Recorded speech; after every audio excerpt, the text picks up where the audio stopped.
एक देश एक चुनाव पर कोविंद पैनल ने राष्ट्रपति को सौंपी रिपोर्ट। इसमें 18,626 पन्ने, 191 दिनों की रिसर्च। समिति के एक सदस्य ने नाम न छापने की शर्त पर इस बात की पुष्टि की है कि समिति 2029 में एक साथ चुनाव कराने का सुझाव देगी। साथ ही इससे संबंधित प्रक्रियात्मक और तार्किक मुद्दों पर चर्चा करेगी। नमस्कार, आप देख रहे हैं आर्य प्रयास। मैं हूं धर्मेंद्र शुक्ला। लोकसभा और राज्यों की विधानसभा से सहित विभिन्न निकायों के एक साथ चुनाव कराने के मुद्दे पर पूर्व राष्ट्रपति रामनाथ कोविंद की अध्यक्षता वाली उच्च स्तरीय समिति ने आज एक राष्ट्र एक चुनाव पर अपनी रिपोर्ट सौंपी। यह रिपोर्ट राष्ट्रपति द्रौपदी मुर्मू को सौंपी गई है। रामनाथ कोविंद की अगुवाई वाली समिति ने राष्ट्रपति भवन में द्रौपदी मुर्मू से मुलाकात की। इस दौरान समिति ने एक राष्ट्र एक चुनाव पर अपनी रिपोर्ट राष्ट्रपति द्रौपदी मुर्मू को सौंपी।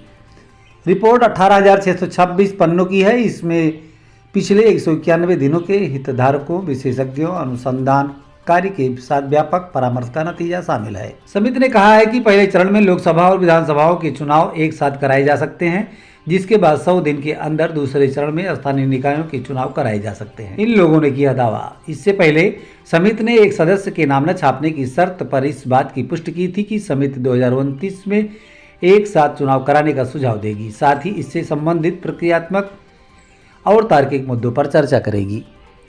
समिति के एक दूसरे सदस्य ने भी इस नाम न छापने का अनुरोध करते हुए कहा कि समिति का मानना है कि उसकी सभी सिफारिशें सार्वजनिक डोमेन में उपलब्ध होनी चाहिए, लेकिन यह सरकार पर निर्भर है कि वह इन्हें स्वीकार या अस्वीकार करे। दूसरे सदस्य ने यह भी कहा कि रिपोर्ट में 15वें वित्त आयोग के अध्यक्ष एन.के. सिंह और अंतर्राष्ट्रीय मुद्रा कोष की प्राची मिश्रा द्वारा एक साथ चुनाव की आर्थिक व्यवहार्यता पर एक पेपर शामिल है। रिपोर्ट में एक साथ चुनाव कराने के लिए आवश्यक वित्तीय और प्रशासनिक संसाधनों का भी उल्लेख किया जाएगा।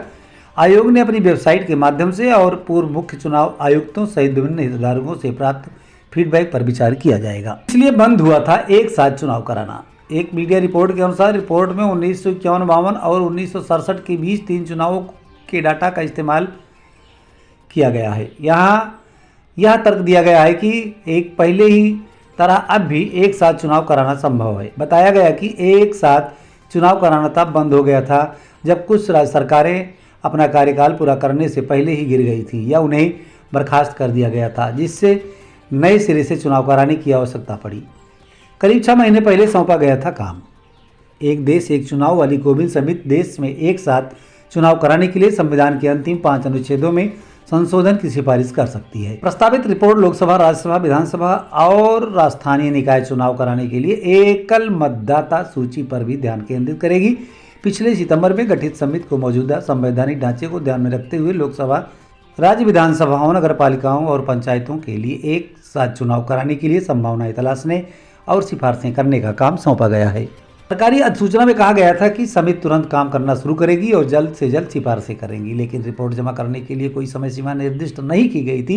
पूर्व राष्ट्रपति कोविंद की अध्यक्षता में एक समिति गठित करने के फैसले विपक्षी गुट इंडिया को आश्चर्यचकित कर दिया था और 1 सितंबर को मुंबई में अपना सम्मेलन आयोजित किया था। विपक्षी गठबंधन ने इस फैसले को देश के संघीय ढांचे के लिए खतरा करार दिया था। समिति में लोकसभा के पूर्व महासचिव सुभाष कश्यप, वरिष्ठ अधिवक्ता हरीश साल्वे और पूर्व मुख्य सतर्कता आयुक्त संजय कोठारी भी सदस्य हैं। वित्त मंत्री अर्जुन राम मेघवाल समिति की बैठकों में विशेष आमंत्रित सदस्य के रूप में शामिल हुए, जबकि विधि सचिव नितेन चंद्रा समिति के सचिव हैं।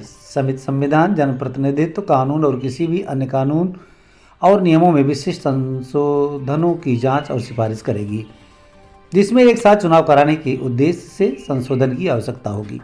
नई दिल्ली से ब्यूरो रमाकांत शुक्ला की रिपोर्ट।